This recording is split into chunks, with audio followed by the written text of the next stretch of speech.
parimat lapse vangutupi paari tänasel 8. võistlusel.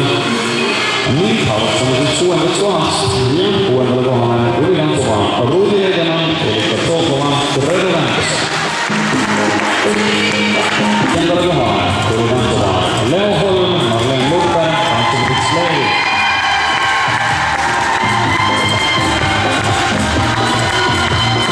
4.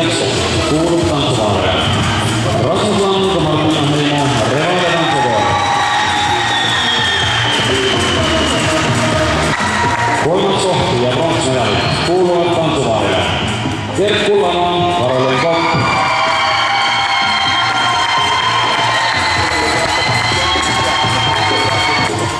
2. Kaldaru, Maria Elisabeth Lootus, Anton Leevi.